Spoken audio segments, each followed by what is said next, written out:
ሁሉን ቻይ ካልሆነ አምላክ መሆኑን ጥያቄ ውስጥ ይከተዋል።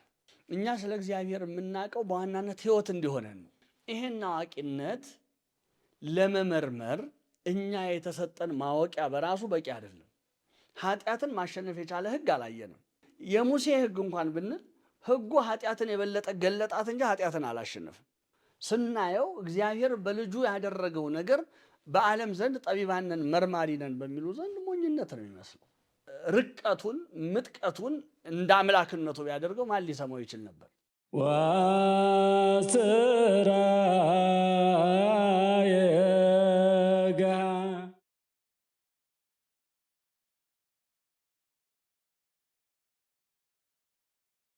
ይህንን የትምህርት ክፍል ስንመለከት እንግዲህ የተነሳ ነው በዋናነት የተዋጀንበትን ምስጢር ለማወቅ ነው። እንግዲህ መዋጀት ካለ የተዋጀ አለ፣ የሚዋጅ ደግሞ አለ እና እንደሚታወቀው የተዋጀ ነው እኛ ነን። ሊዋጀን ደግሞ ወደዚህ ዓለም የመጣ የእግዚአብሔር ቃል ወይም የእግዚአብሔር ልጁ ብለን የምንጠራው መድኃኒታችን ኢየሱስ ክርስቶስ ነው። የተዋጀ ነው በሱ ነው እና የዋጀን ማን እንደሆነ እንድናውቅ ነው። እንግዲህ የዋጀን የዳነው በተራ ፍጡር ወይም ደግሞ ሩቅ ብእሲ ብለን እንደምንናገረው አምላክነት በሌለው ወይም መለኮቱን ከስጋ ጋር አዋህዶ ፍጹም ሰው ፍጹም አምላክ በሆነ ሳይሆን በተራ ሰው የተዋጀን መስሎ የሚሰማው ሰው እንዳይኖር ነው። እንግዲህ የዋጀን ማን ነው የሚለውን እንድናውቅ በዋናነት የዋጀን ማን እንደሆነ ካወቅን የዳንበት ወይም የተዋጀንበት ምስጢር ጥልቀቱ ይታየናል፣ ጥልቀቱ ይገባናል፣ ዋጋውም ከፍ ያለ እንደሆነ ይገባናል። አሁን አንዱ የተሰጠንን ሕይወት በአግባቡ እንዳንኖረው እንቅፋት ከሆኑብን ነገሮች አንዱ የተዋጀንበትን ምስጢር አለማወቃችን ነው። በእግዚአብሔር ዘንድ ምን ያህል ቦታ እንዳገኘን፣ ምን ያህል ስፍራ እንደተሰጠን፣ ምን ያህል ዋጋ እንደሰጠን ሕይወቱን አሳልፎ እስኪሰጠን ድረስ ለእኛ መሆን የማይገባውን ነገር እስኪሆን ድረስ ምን ያህል እንዳከበረን፣ ምን ያህል እንደወደደን፣ ምን ያህል እንዳቀረበን እንድናውቅ ነው በዋናነት። እና ሰው ከምን እንደተዋጀ ማን እንደዋጀው ካላወቀ ዋጋው አይገባውም። የተሰጠው ሕይወት ዋጋው አይገባውም። አሁን እኛ የራሳችን ሕይወት እንድንኖር የተጠራን ሰዎች አይደለንም። ክርስቲያኖች ስንባል በብዙ እንግዲህ ክርስቲያኖችን በብዙ እንጠራቸዋለን። እንግዲህ በመጽሐፍ ቅዱስ የእግዚአብሔር ልጆች ተብለናል፣ የእግዚአብሔር ሕዝቦች ተብለናል፣ ልዩ ወገንና ቅዱስ ሕዝብ ተብለናል፣ ቅዱሳን ተብለናል። እግዚአብሔር ለመንግስቱ እና ለሱ መንግስት የጠራን ካህናትና ነገስታት እስከ መባል ደርሰናል። እንግዲህ ብዙ ነው እኛ የተጠራንበት እና የራሳችን ሕይወት አይደለም የምንኖረው። ይሄ የተጠራንበት ሕይወት የራሳችን ሕይወት የምንኖርበት አይደለም። ቅዱስ ኤፍሬም ሶርያዊ ይህንን በደንብ አጥብቆ ይነግረናል። በዚህ በዓርብ ውዳሴ ማርያም ላይ ዘዚአነ ሞተ ነሣ ወእንቲአሁ ሕይወተ ወሀበነ፣ የእኛን ሞት ወሰደና የእሱን ሕይወት ሰጠን ይላል እና አሁን የምንኖረው በክርስቶስ ያገኘነውን ሕይወት ክርስቶስ የሰጠንን ሕይወት ነው እንጂ አሁን የምንኖረው የራሳችንን ሕይወት አይደለም የምንኖረው። የተጠራ ነው ያንን ሕይወት እንድንኖር የተዋጀ ነው። እዚህ ድረስ ሲዋጀን የራሱን ሕይወት ሰጥቶ ነው። ዋናው ነገር ምንድን ነው? አሁን ሕይወቱን እስከ መስጠት ድረስ የዋጀን ማን መሆኑን ካላወቅን ማንነቱን በተገለጠልን መጠን በእኛ ምርመራ የሚሆን ነገር የለም። በተገለጠልን መጠን የዋጀን ማን እንደሆነ ካላወቅን የተዋጀንበት ምስጢርም አልገባንም ማለት ነው። በምን ያህል ዋጋ ተከፍሎ ከምን እንደተዋጀን ምን እንድንሆን እንደተዋጀን አላወቅንም ማለት ነው። ያ ደግሞ የምንኖረውን ሕይወት አቅልለን እንድናየው አሳልፎ ይሰጠናል። ምስጢሩን መርምረን ምስጢሩን ከሊቃውንት ተጠይቀን ወይም ምስጢሩን አንብበን ሊቃውንት የጻፉትን አንብበን ወይም አባቶቻችን ሐዋርያት የጻፉትን አንብበን ካልተረዳን የምንኖረው ህይወት አቅልለን እንድናየው ያደርገናል ማለት ነው። ስለዚህ ነው የዋጀን ማን ነው የሚለውን ነገር እያንዳንዷን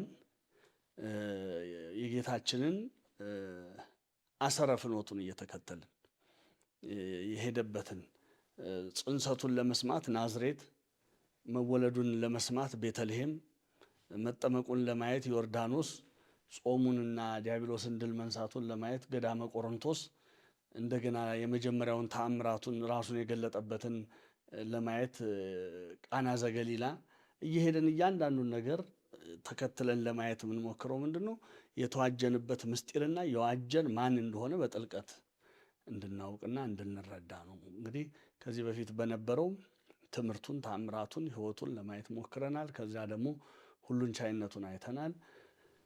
አሁን ደግሞ አንዱ እንግዲህ አንድ አካል አምላክ የሚለውን ቅጽል እንግዲህ ይህን የምናነሳውን በመጽሐፍ ቅዱስ በተገለጠው በመጽሐፍ ቅዱስ በብሉይና በሐዲስ ኪዳን በሚያምኑ ህዝቦች ዘንድ ምናልባት እንግዲህ በሁለቱ የሚጠሩት አይሁድና ክርስቲያኖች ናቸው።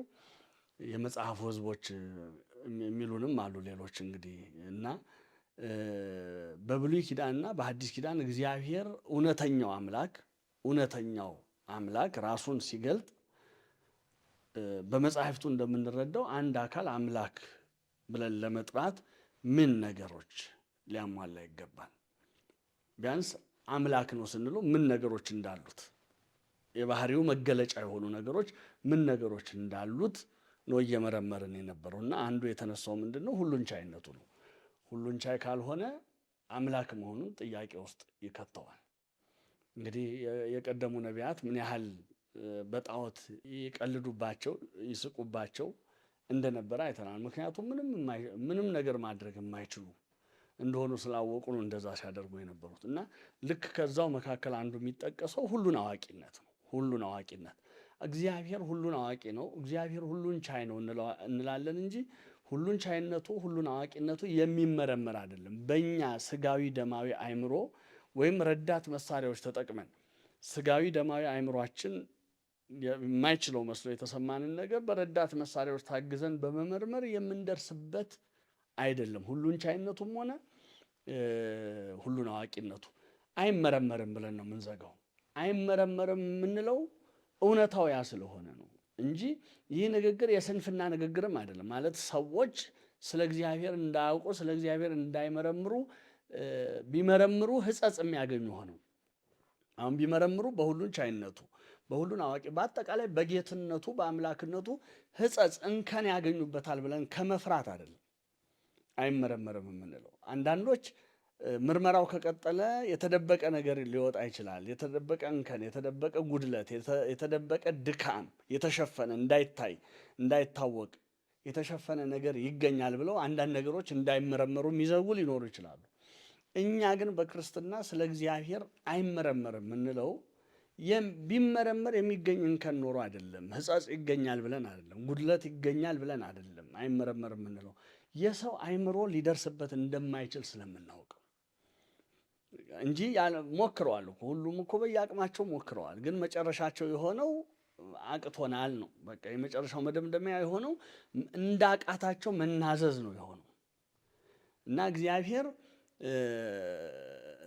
እግዚእ ጸባዖት ስንለው አባቶቻችን እግዚአብሔርን አሁን በዚህ በጸሎታችን ቅዱስ ቅዱስ ቅዱስ እግዚአብሔር ጸባዖት ፍጹም ምሉ እግዚእ ጸባዖት አሸናፊ እግዚአብሔር ብለን ስንጠራው በዋናነት አሸናፊ እግዚአብሔር የምንለው በጦርነት ስላሸነፈ እንዲህ አይደለም። እግዚአብሔርና አሸናፊ እግዚአብሔር የምንለው መዋኤ ህሊናት ማለት ነው። ሐሳብን ሁሉ የሚረታ ህሊናን ሁሉ የሚረታ የትኛውም የማሰብ የመመርመር የመጠየቅ የመፈለግ አቅም ያለው ፍጥረት የትኛውንም ያህል ቢመረምር ሊደርስበት የማይችል ጠንቅቆ ሊያውቀው የማይችል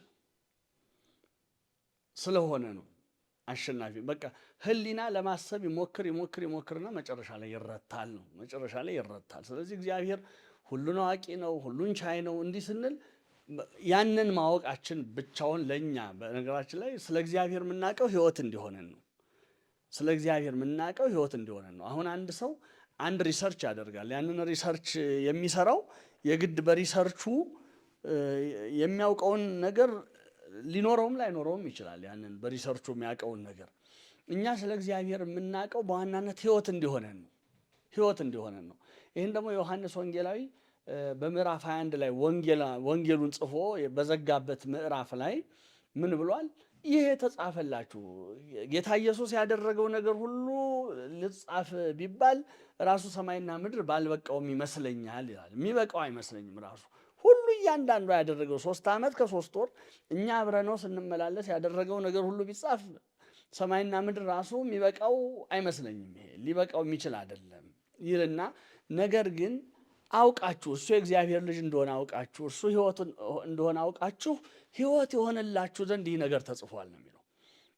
አሁን እኛ ክርስቶስንም ለማወቅ የምናነበው የምንማረው ስለ እግዚአብሔር የምናውቀው የምንማረው ለማወቅ ብለን የምንማረው ህይወት እንዲሆንልን ነው እንጂ ተመራምረን ለሰዎች የሆነ ሪሰርች የሆነ ፋይንዲንግ የሆነ ነገር አግኝተናል ብለን ለሰዎች ለማበርከት አይደለም። በዋናነት ማናችንም የምንማረው ስለ እግዚአብሔር የምንማረው ስለ ክርስቶስ የምንማረው ህይወት እንዲሆንልን ነው። እዚህ ህይወት እንዲሆንልን የሚለው ደግሞ ከሆነ ዓላማችን ለህይወት በቂ ነው፣ ሁሉን ቻይ ነው የሚለው ለህይወት በቂ ነው። በቃ አንድ ሰው የማመልከው አምላክ ሁሉን ቻይ ነው ካለ ልቡ ያርፋል። ልቡ ያርፋል። ትምክህቱ በዛ አምላክ ላይ ይሆናል። ስለዚህ ልቡ ነው ያርፋል፣ ህይወቱ ይጠበቃል። እሱም ደግሞ ሁሉን ቻይ የሆነ አምላክ ነገ ወደ ፍርድ ሊያመጣው እንደሚችል ስለሚያውቅ በህይወቱ ተጠንቅቆ ይኖራል። ሁሉን ያውቃል እግዚአብሔር የሚባለውን አንድ ሰው ለህይወቱ ካወቀው ለህይወቱ ይህንን ሁሉን ያውቃል የሚለው ለሰው ለመንገር አይደለም፣ ሌላ አይደለም። ራሱ ይህንን ህይወቱ ለማድረግ ካወቀው ሁሉን አዋቂነቱን እንኳን ለሚያደርገው ለሚናገረው እንኳን ለሚናገረው ለሚያስበው ይጠነቀቃል። ለምን? እግዚአብሔር በዛ ደረጃ ነውና አዋቂነቱ። እግዚአብሔር ሁሉን ያውቃል ስንል ድርጊትን ብቻ አይደለም ማለት የተገለጠ ድርጊትን ብቻ ያውቃል እያልን አይደለም። እግዚአብሔር ሁሉን ያውቃል ስንል የተነገረን ብቻ ይሄማ መቼም ሰው በየአቅሙ እንዳለው የመረጃ ማሰባሰብ አቅም በድርጊት የተገለጡና በአንደበት የተነገሩትንማ ሰውም ሊያውቅ ይችላል። ዋናው ነገር በቂ የሆነ መረጃ መሰብሰብ የሚችልበት አቅም አለው ወይ፣ ያንን የማስታወስ ብቃት አለው ወይ የሚለው ነው። እግዚአብሔር ግን አንድ ነገር በድርጊት እስኪገለጥ አይደለም የሚጠብቀው፣ ወይም ደግሞ በአንደበት እስኪገለጥ አይደለም የሚጠብቀው። ገና በልቡና ውስጥ ያ ነገር ሲወጣ ሲወርድ ህሊና ሲያመላልሰው እንኳን ያውቃል። እንደው ይግረመን ካልን ገና ከመታሰቡ ማስቀድሞ ያውቀዋል። እምቅድመ ህሊና ኩሎ ያአምር ነው የምንለው። ገና ከሐሳብ አስቀድሞ ሁሉን ይመረምራል። አንድ ሰው አንድን ነገር ሳያስበው ገና እግዚአብሔር ያንን ሐሳብ ያውቀዋል። በቃ በሰው ምን ሊታሰብ እንደሚችል እግዚአብሔር ይገምታል አይደለም። አሁን ሰው ሊገምት ይችላል። እንዲህ ሊያስብ ይችላል እገሌ፣ እንዲህ ልታስብ ትችላለች እገሊት ብሎ ሊያስብ ይችላል። ያ ግምት ነው። ግምቱ ሊይዝም ላይዝም ይችላል። 50-50 ነው። እግዚአብሔር ግን ያልተደረገውን ያልታሰበውን እንኳን እንደታሰበ አድርጎ ያውቀዋል። ያልተደረገውን እንደተደረገ አድርጎ ያውቀዋል። ስለዚህ እግዚአብሔር አዋቂነቱ ይሄ ነው። ይሄን አዋቂነት ለመመርመር እኛ የተሰጠን ማወቂያ በራሱ በቂ አይደለም። ነጥቡ አሁን ይሄ ነው። ይሄንን ደግሞ ክቡር ዳዊት እንዲህ ብሎ ያስረዳል። በመዝሙር 138 በቅንፍ 139 ቁጥር 6 ላይ እውቀትህ ከኔ ይልቅ ተደነቀች ይላል። እውቀትህ ከኔ ይልቅ ተደነቀች፣ በረታች፣ ወደ እርሷ ለመድረስም አልችልም ይላል። እንግዲህ የእግዚአብሔር እውቀቱ እጅግ ድንቅ ከመሆኗ የተነሳ የእኛንም ህሊና ለመርታት ብርቱ ከመሆኗ የተነሳ ወደ እርሷ መድረስ አልችልም ነው። በቃ ይሄ አንድ ሰው አቅሙን አውቆ የሚናዘዘው ኑዛዜ ነው። ኑዛዜ ማለት እኮ ማመን ማለት ነው። አንድን ነገር ልክ ያልሆነ ነገር ካደረግን ልክ አለመሆናችንን ማመን ነው። ኑዛዜ የሚለው ትርጉሙ ትንሽ አንዳንድ የሚሰው ሰው ምንድነው? ኑዛዜ ማለት ዝም ብሎ ሄዶ ስለ አንድ ነገር ሪፖርት ማቅረብ አይደለም። ኑዛዜ እዛ የምንናገረው ነገር ውስጥ ያን ነገር ልክ ካልሆነ ልክ አለመሆናችንን ማመን ስላለበት ነው ውስጡ። አሁን ዳዊት ምንድነው በቃ እንዳቃተው ነው ያመነው። ኑዛዜ ምንድነው? ይሄንን ነው እንዳቃተው። ምክንያቱም እውቀትህ ከኔ ይልቅ ትደነቃለች፣ የኔ አእምሮ ሊያስበው ከሚችለው በላይ ትደነቃለች። ምክንያቱም እንደምናውቀው ሰው ከአካሉ አእምሮው ረቂቅ ነው።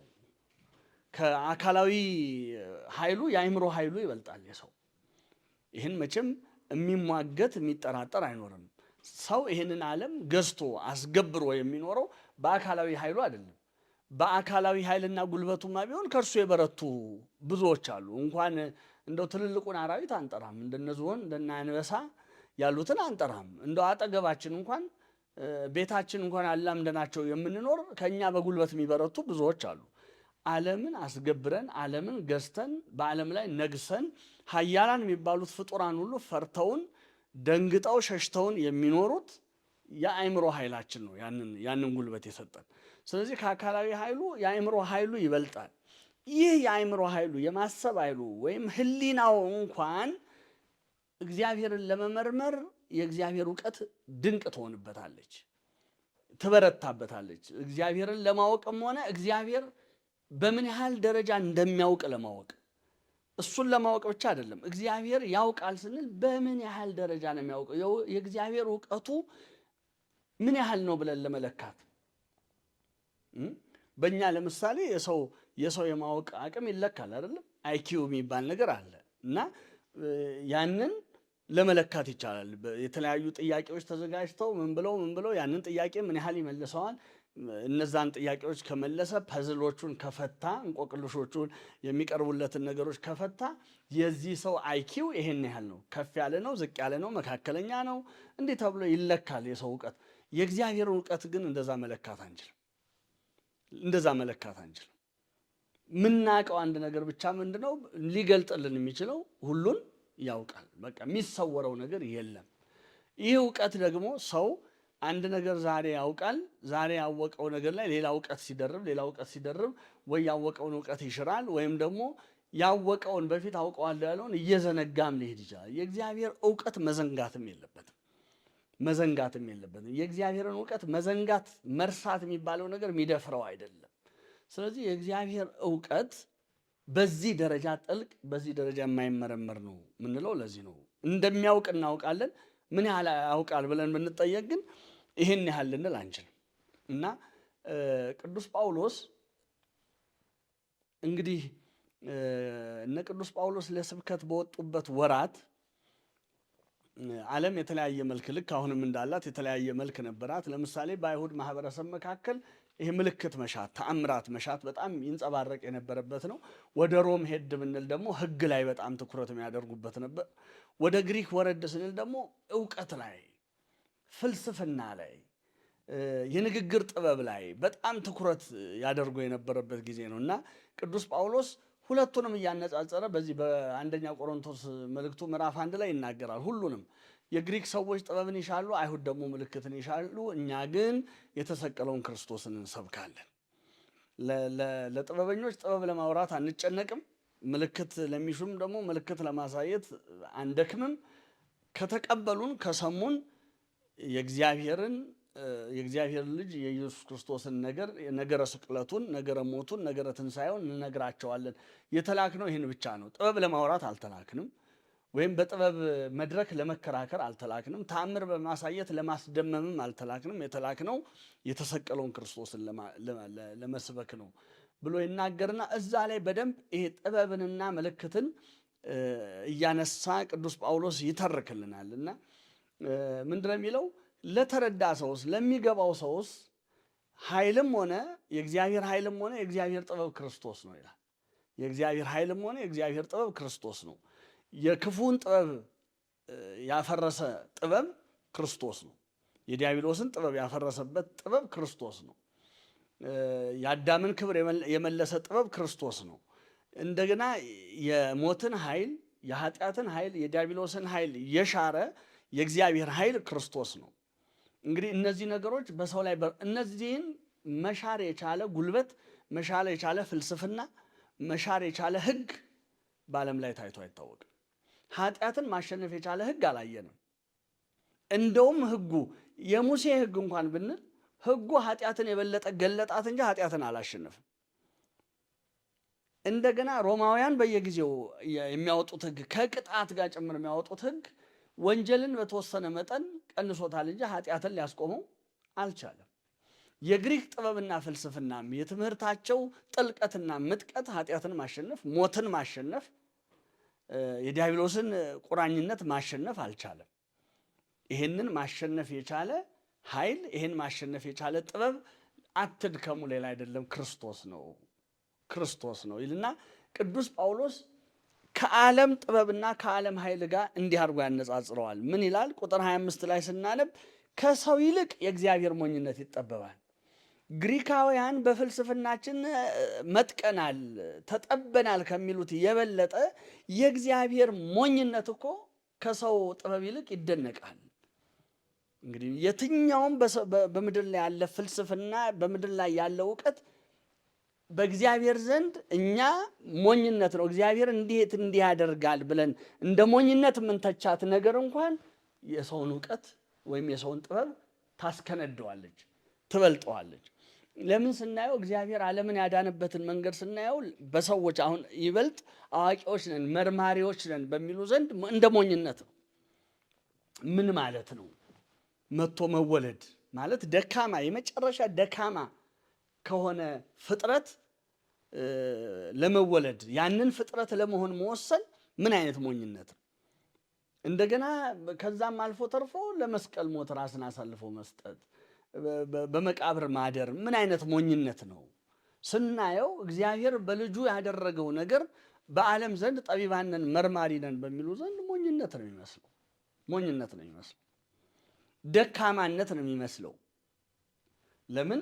በዓለም የሚገባት ቋንቋ ኃያል የሚባለው ምን የሚያደርግ ነው? ሌሎችን የሚረግጥ፣ ሌሎችን የሚቀጠቅጥ፣ ሌሎችን በጉልበቱ የሚያስገብር የሚጨቁን ነው ኃያል ተደርጎ የሚወሰደው። እግዚአብሔር ግን ልጁን ሲልከው እንደዛ ሆኖ አይደለም የመጣው።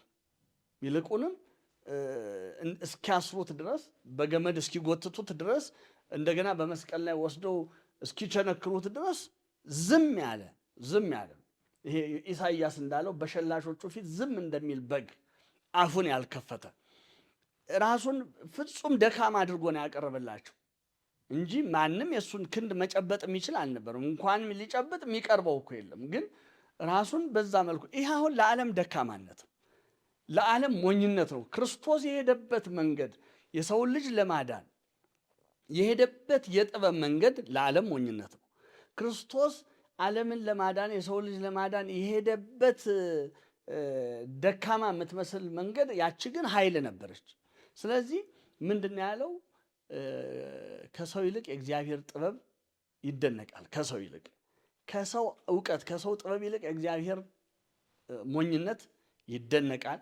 እንደገና ከሰው የእግዚአብሔር ድካም ከሰው ይልቅ ይበረታል። የእግዚአብሔር ድካሙ ሰው ኃይል ብሎ ወይም ኃያል ነኝ ብሎ ከሚገልጠው የበለጠ የእግዚአብሔር ድካም ይበረታል። ስለዚህ እግዚአብሔር የሚሄድበት መንገድ በዚህ ነው እያለን ነው። አሁን እዚህ ላይ ጥበቡን ነው እያያዝን ያለ፣ እውቀቱን ነው እያነሳን ያለ ነው። የፈለገ ሰው አዋቂ ነኝ ቢል የሰው እውቀቱ እግዚአብሔር ሞኝነት አስመስሎ ወይም በሞኝነት ተመስሎ ከሚገልጠው ነገር ጋር እንኳን አይወዳደርም፣ የሰው እውቀት ማለት ነው። ይህን ስንል በተወሰነ ወቅት የተነሱ እውቀቶችን አይደለም እያነሳን ያለ ነው። ዓለም ከተፈጠረ ዘመን ከተቆጠረ ጀምሮ ዘመን መቆጠር እስኪያበቃ የዓለምም ሕልውና እስኪያበቃ ድረስ የተነሳው እውቀት ሁሉ ተደምሮ አንድ ላይ ተደርቦ ቢለካ እግዚአብሔር በሞኝነት ከገለጣት ነገር ጋር በፍጹም ይወዳደር አይሆንም። እንግዲህ ከዚህ አንጻር ስናየው የዓለም እውቀት ወይም በዚህ ዓለም ያለው ጥበብ፣ በዚህ ዓለም ያለው ምርመራ ምን ያህል ደካማ እንደሆነ ነው የሚያሳየን፣ ምን ያህል ተራ እንደሆነ ነው የሚያሳየን። ለዚህ ነው ነቢያትም እኮ ጠቢብ በጥበቡ አይመካ። ምክንያቱስ እግዚአብሔር የአምር ህሊናሆሙ ለጠቢባን ከመ ከንቱ ውእቱ። እግዚአብሔር የጠቢባን ምርመራቸው፣ እውቀታቸው፣ ጥበባቸው ከንቱ እንደሆነ ያውቃል። ስለዚህ አይመካ። ጠቢብ ነኝ የሚል በጥበቡ አይመካ። እግዚአብሔርም ለዚህ ነው እንደ ግሪክ ጠቢባን ወይም እንደ ግሪክ ፈላስፎች ጥበብ በተመላ ንግግር ወደኛ አልመጣም። እንደነሱ አሁን እነሱ ለንግግራቸው መራቀቅ ለሐሳባቸው መምጠቅ እንደሚጨነቁት ክርስቶስ በእኛ ፊት በዛ መጠን ቢያወራ ማለት እንደ አምላክነቱ ቢያወራ በእኛ መካከል እንደ አምላክነቱ ቢናገር የንግግር ርቀቱን ምጥቀቱን እንደ አምላክነቱ ቢያደርገው ማን ሊሰማው ይችል ነበር? ማን ሊሰማው ይችል ነበር? ስለዚህ በእኛ መካከል ጥበብ በተመላበት ንግግር አይደለም የተናገረው፣ ሊገባን በሚችል ለምን ለሕይወት ነው እየነገረን ያለው። ለዚህ ነው ዮሐንስ ወልደ ነጎድጓድም በቅዳሴው ላይ እንዛሃሎ ከኩለሄ ነገረነ በእንቲአከ በአምጣነ ንክል ሰሚያ በሁሉ ያለ ሁሉን የምትችል በሁሉ የመላህ ሳለህ ልጅህ ግን ልንሰማው በምንችል መጠን ስላንተ ነገረን ያለው። ልንሰማው በምንችል መጠን እንግዲህ የክርስቶስ ዋና ዓላማ የኛ ሰምተን በሕይወት መዳን በሕይወት መኖር ነው እንጂ የእውቀቱን ልክ ሊያሳየን አልመጣም። ምክንያቱም የእውቀቱን ልክ ሊያሳየን ራሱ ቢሞክር የእውቀቱን ልክ ለማወቅ የምንችልበት ሁኔታ ላይ አይደለንም እኛ። ስለዚህ ምንድን ነው ልንድን የምንችልበትን ነገር ነው ያወራን። ሰምተነው ወደ እሱ ልንመለስ ወደ እሱ ልንቀርብ በምንችልበት መጠን ነገረን። ስለዚህ እንደ ግሪክ ፈላስፎች ወይም እንደ ግሪክ ጠቢባን በጥበብ በተመላበት ንግግር በመካከላችን አልተገኘም።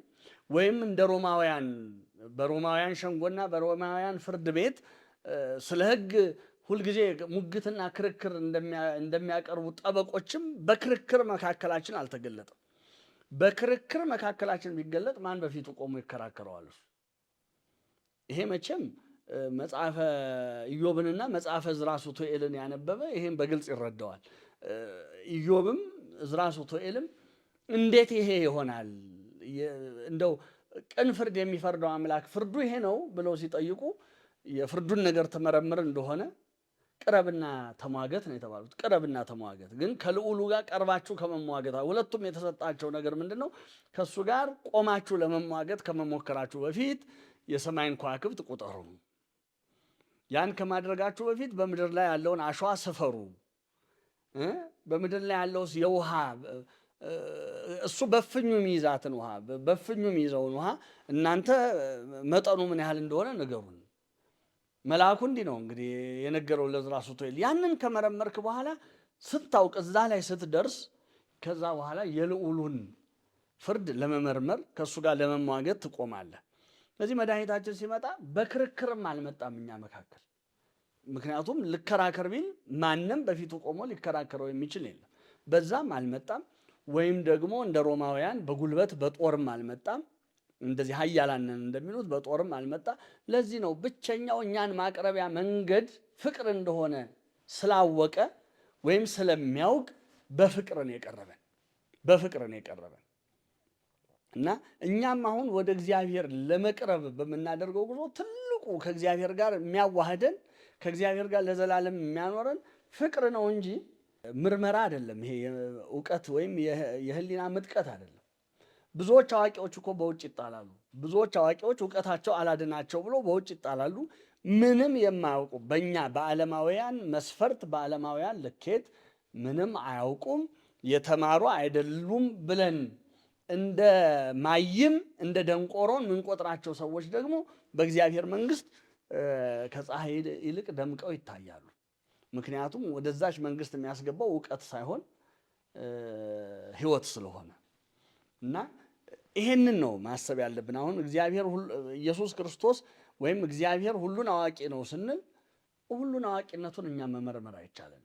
እንኳን እንደው በጣም ረቂቅ የሆነውን ነገር ቀርቶ በመካከላችን እንኳን ተገልጦ ያደረገውን ነገር እንኳን መርምረን ልንጨርሰው እንዴ? ለምንድን ነው አሁን ስለኛ በዚህ ደረጃ መከራ መቀበል፣ በዚህ ደረጃ መስቀል ሞትን መምረጥ፣ በዚህ መንገድ ውስጥ መጓዝ ለምን ፈቀደ? ፈቃዱ ለምን ይሄ ሆነ? ይሄንን እንኳን እኮ መርምረን መድረስ አንችልም። ይሄን እንኳን መካከላችን በዓይናችን ፊት የተደረገውን ይሄን የቸርነቱን ነገር ይሄን የምህረቱን ጥልቀት ይሄን የፍቅሩን ጥልቀት እንመርምር ብንል አንችልም፣ እንኳን ሁሉን አዋቂነቱን ቀርቶ። ስለዚህ ምንድነው የምናውቀው? ሁሉን አዋቂ ነው እግዚአብሔር፣ ሁሉን አዋቂ ነው፣ ከሱ የሚሰወር ነገር የለም ብለን ይህንን እናውቃለን። እና ይሄ በመጽሐፍ በብዙ ቦታ ተጠቅሷል። በአንደኛ ዜና መዋዕል ምዕራፍ 28 ቁጥር 9 ላይ ክቡር ዳዊት ለእስራኤል ሽማግሌዎች ንግግር ሲያደርግ እናየዋለን።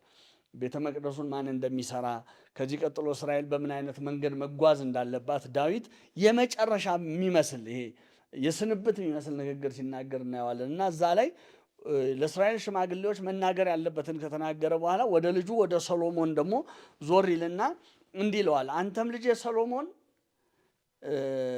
እግዚአብሔር ልብን ይመረምራል ይለዋል። አንተም ልጄ ሰሎሞን ሆይ ይህን እወቅ፣ እግዚአብሔር ልብን ይመረምራል የነፍስንም ሐሳብ ሁሉ ያውቃል። የአባትህን አምላክ እወቅ። አንተ የአባትህ አምላክ እንድታውቀው እየነገርኩ ያለው አባትህ አምላክ ልብን የሚመረምር የነፍስንም ሐሳብ ሁሉ የሚያውቅ ነው። በፍጹም ልብና በነፍስህ ፈቃድም አምልከው፣ ብትፈልገው ታገኘዋለህ፣ ብትተወው ግን ለዘላለም ይጥልሃል ብሎ ለልጁ በጣም ድንቅ የሆነ ምክር ሲሰጠው እናያለን። ይሄ የአባትህ አምላክ ነው ብዬ የምነግርህ እንድታመልከው ለዘላለም በነፍስህ ፈቃድ እንድትገዛለት የምነግርህ አምላክህ እንደ ሌሎች አይደለም። የነፍስን ሐሳብ የሚመረምር የልብንም ጥልቅ የሚፈትሽ ነው እሱ። ስለዚህ በሱ ፊት በቅንነት ከተጓዝክ፣ በእውነት ከተጓዝክ እሱ ይደግፍሃል በሕይወት ዘመን ሁሉ። ዘወር ካልክ ግን ይጥልሃል ብሎ እግዚአብሔርን ለጠቢቡ ሰሎሞን የሚያስተዋውቀው አባቱ ዳዊት ሁሉን አዋቂነቱን አስታውሶ ነው፣ ሁሉን አዋቂነቱን። ስለዚህ እኛ እግዚአብሔር ሁሉን አዋቂ እንደሆነ በመጽሐፍት በተገለጠው መንገድ እናውቃለን። አሁን ጥያቄው የሚነሳው በመካከላችን በስጋ ተገልጦ በአጭር ቁመት በጠባብ ደረት በመካከላችን ተገልጦ ሊዋጀን ተገልጦ ሲመላለስ ያየ ነው። በእስራኤል አውራጃዎች ሲመላለስ ያየ ነው። ከቀራጮችና ከአመንዝሮች ጋር ከኃጢአተኞች ጋር አብሮ ይበላል ይጠጣል ተብሎ ሲታማ ያየ ነው። እርሱ ልክ ዳዊት እንደተናገረው ሌሎችም መጻሕፍት ተባብረው እንደተናገሩት ሁሉን አዋቂ ነው ወይ? የሚሰወረው የሌለ ነው ወይ? ወይስ እንደተገለጠበት በስጋ እንደመገለጡ አሁን እንግዲህ በስጋ ተገልጦ እንደምናየው እንደ ማንኛውም ስጋ ለባሽ በእውቀቱ ሕጸጽ አለበት ወይ? በማስተዋሉ ላይ ድካም አለበት ወይ? መዘንጋት አለበት ወይ? ወይስ ሁሉን እንደሚያውቅ አምላክ ነው በመካከላችን የተገለጠው? ይሄንን ነው አሁን ስለ ኢየሱስ ክርስቶስ ስናነሳ ማንሳት ያለበት።